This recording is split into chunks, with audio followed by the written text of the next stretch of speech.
Eleições 2014. O Brasil foi às urnas. Minas Gerais tem um novo governador eleito. E para a presidência, o segundo turno promete ser eletrizante.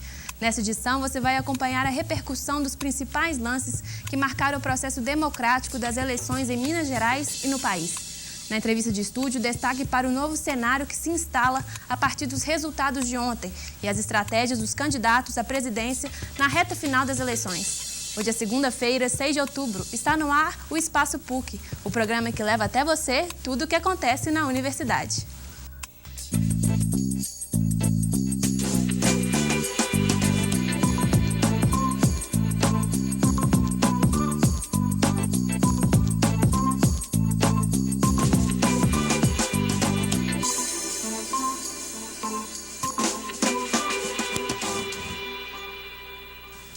O brasileiro foi às urnas exercer o seu direito de votar. Com mais de 140 milhões de eleitores, a eleição de 2014 foi recheada de emoções. Candidatos que superaram as pesquisas e ainda um segundo turno para a presidência que promete uma luta acirrada, disputada voto a voto.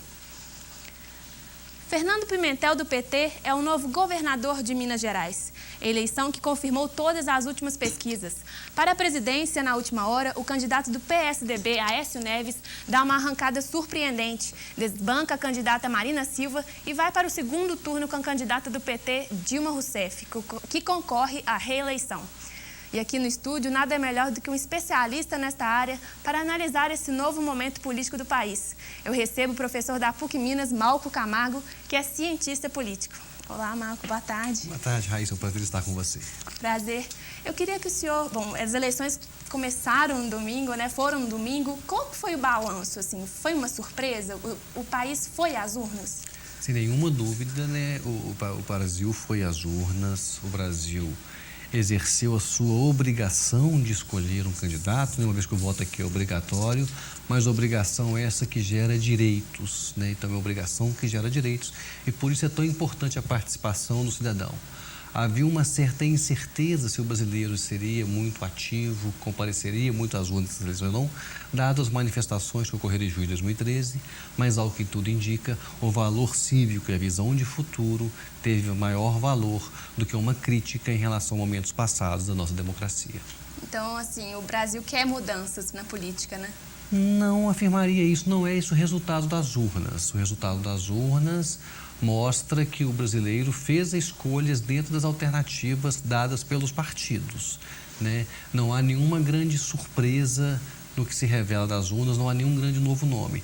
Na verdade, as taxas de renovação no legislativo são pequenas e o segundo turno, né, com a presidente Dilma disputando, quer dizer que o brasileiro também quer continuidade e uma parte quer mudança. Para isso, nós temos o segundo turno. Bom, mas mesmo com o Aécio indo para o segundo turno, que algumas pesquisas indicavam que seria a Marina, isso não foi uma surpresa? Não, as pesquisas estavam indicando, nenhuma pesquisa na eleição presidencial indicou que essa eleição encerraria no primeiro turno, né? A dúvida era quem seria o adversário da presidente Dilma, se Aécio ou se Marina. E a surpresa que se deu no final foi qual a intensidade, qual a proximidade desse adversário da presidente Dilma.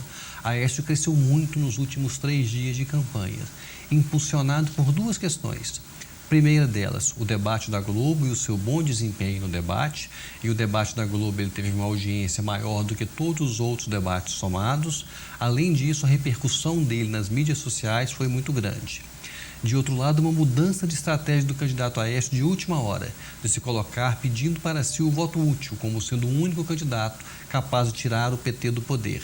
Então, essa postura do candidato fez com que ele crescesse nas últimas horas, para além do que estava projetado nas pesquisas e mesmo na pesquisa de boca de urna, que é feito logo no final do ato do exercício de cidadania de cada cidadão, ou seja, depois que ele vota, o Aécio ainda cresce ainda na reta final, ou seja, cresceu ao longo de todo o dia da eleição de ontem.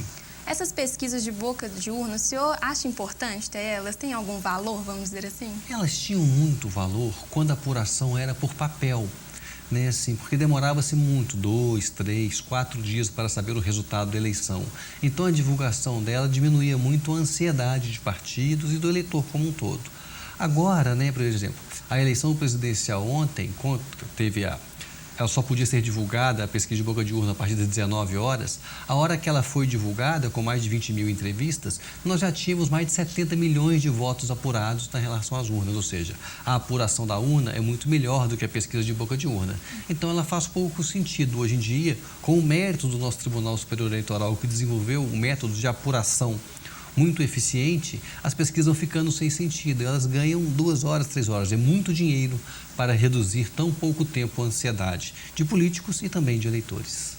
Bom, professor, só vou fazer uma pausa na nossa entrevista, que nós vamos chamar um VT para mostrar como foi o pronunciamento do governador eleito de Minas Gerais, Fernando Pimentel.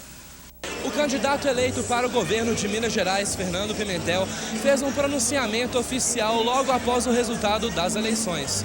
De acordo com Pimentel, o governo vai buscar um diálogo com a gestão anterior para tentar solucionar os problemas de forma gradativa no estado, conforme os recursos disponíveis. Nós vamos procurar, certamente, o governador Alberto Pinto Coelho, vamos fazer um contato, vamos marcar uma reunião nos próximos dias, né? Não precisa ser amanhã, pode ser daqui a alguns dias, e começar o trabalho de transição, né? Nós já temos mais ou menos projetado o que seria esse trabalho.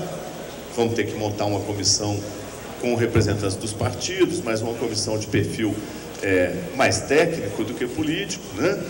E, a partir daí, distribuir as tarefas e trabalhar. Esses detalhes vão sendo acertados e nós vamos revelando isso para vocês, para que a população também possa acompanhar o trabalho de transição, que é muito importante em qualquer processo de troca de governo, né?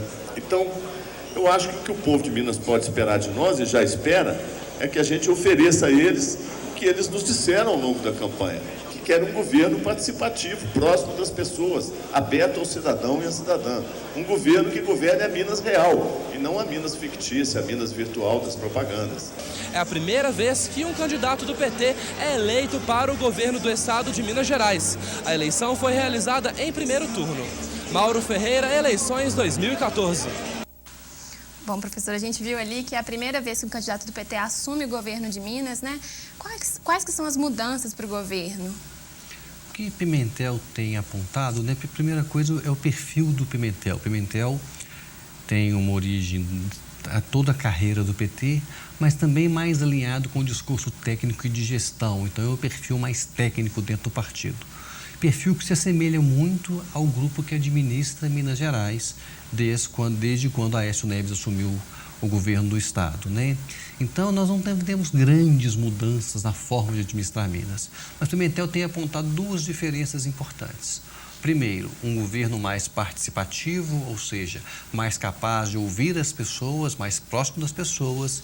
E segundo, um governo mais capaz de integralizar Minas. Minas é muito diferente, né? Nós temos o Vale de Jequitinhonha, que depende de determinadas políticas públicas. Temos o sul de Minas altamente industrializado, com a proximidade de São Paulo, que quer outras políticas públicas. Temos o Triângulo, com sua agricultura e agropecuária, que quer outras políticas públicas.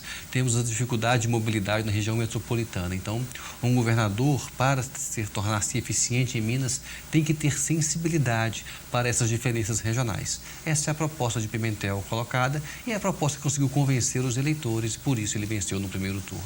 Então, uma gestão aliada aos municípios, vamos dizer assim, é a principal? Não só aos municípios, mas ligada às pessoas e às diferenças das necessidades entre as pessoas. O que precisa de um cidadão, o que ele carece no governo do estado, um cidadão que mora em Belo Horizonte, é muito diferente daquele que mora em Montes Claros, que é diferente daquele que mora nas pequenas cidades desse estado. Então, ter sensibilidade para atender essas demandas individuais é um desafio do próximo governo, é o que Pimentel se propôs a fazer. Não é fácil, ele terá um grande desafio pela frente. Desejo boa sorte ao futuro governador. Você acha que isso pode influenciar no segundo turno das eleições à presidência, o Pimentel assumindo o governo de Minas? Sem dúvida, a vitória de Fernando Pimentel no quintal de Aécio Neves influencia, sim, o segundo turno. Aécio Neves terá de explicar ao Brasil por que o seu candidato em Minas foi derrotado. A princípio, o que coloca ele em condição de bom gestor é o resultado que ele construiu como administrador aqui em Minas. E por que o mineiro não quis mais a continuidade desse projeto? Essa explicação Aécio terá que dar ao longo do segundo turno, somado ao fato de ele ter ficado em segundo lugar aqui no estado, né? Aécio perde a eleição para Dilma no estado. fica mais ou menos um discurso assim: quem conhece não vota. A Aécio tem que explicar por que isso aconteceu. É a mesma lógica que o Pimentel falou ali: a Minas da propaganda e a Minas real. A Aécio tem que provar que a Minas real vale a pena e que o Brasil real proposto por ele vai valer a pena. Bom, professor, falando em Aécio, nós vamos para mais informações agora, acompanhar a declaração do candidato à presidência após a confirmação do resultado que leva Aécio Neves à disputa do segundo turno com Dilma Rousseff. Após a confirmação da ida ao segundo turno, o candidato do PSDB à presidência da República, Aécio Neves, conversou com a imprensa na capital mineira. O tucano teve 33,62% dos votos e agora enfrenta Dilma Rousseff, candidata à reeleição pelo PT. Quem venceu as eleições no primeiro turno foi o povo brasileiro, foi um sentimento de mudança que hoje se alastra por todo o país. Bom, a gente viu lá, agora o assunto é presidência, né? Fomos para o segundo turno com Dilma e Aécio, mas a Marina também estava expressiva nas pesquisas, né? Por que ela deu essa declinada, vamos dizer assim, no voto? Marina, ela tinha perfis de eleitores muito diferentes. Ela tinha aquele grupo que identificava com a origem dela, mais humilde, que vem do norte do país e faz uma carreira política com uma ascensão brilhante. Tinha com ela aquelas pessoas chamadas de verdes, ou que têm bandeiras ecológicas muito fortes. Tinha representantes da nova política, aqueles que não queriam políticos tradicionais no poder. Além de representantes que queriam uma terceira via, que não queria nem PT, nem PSDB+. Ou seja, são grupos de eleitores muito diferentes, que obrigou que a candidata fizesse discursos específicos para cada um deles. E esses discursos, às vezes, foram contraditórios. E nas contradições dos seus discursos, ela gerou insegurança no eleitorado. E ao gerar insegurança, ela perdeu o seu apoio. Por isso, o eleitor que queria a mudança optou não mais por Marina, mas em quem estava mais segurança, e a próprio bordão de Aécio colocava: uma mudança com mais segurança é a minha candidatura. Esse discurso deu certo, isso levou o candidato ao segundo turno e isso tirou Marina da disputa. Bom, professor, para finalizar, o que se consiste num voto consciente? O senhor acha que o brasileiro votou consciente nessas eleições? Sem nenhuma dúvida, né? Com o volume de informação que o cidadão tem hoje, o voto consciente é o voto informado, né? E os meios de informação são vários. As pessoas mais jovens usam determinados meios de comunicação, as pessoas das áreas rurais usam outros meios de comunicação, mas o que importa é que cada um hierarquize as preferências, ou seja, a partir da informação que tenha, coloque em ordem daqueles candidatos, do melhor até o pior, e faça a sua escolha. E não tenho dúvida que ricos, pobres, pouco estudados, mais estudados, beneficiários de programas sociais ou pessoas independentes de qualquer projeto de ação pública tiveram voto consciente no dia de ontem e vão ter de novo no dia 26 de outubro. Bom, muito obrigada pela sua presença aqui, professor, e um bom segundo turno para nós. É um prazer, muito obrigado. E o Espaço PUC de hoje chega ao fim. Mande sugestões e comentários para as redes sociais da PUC TV. O nosso encontro é às 4h45 da tarde, aqui na PUC TV e na TV Horizonte. Uma boa semana para você e eu te vejo amanhã.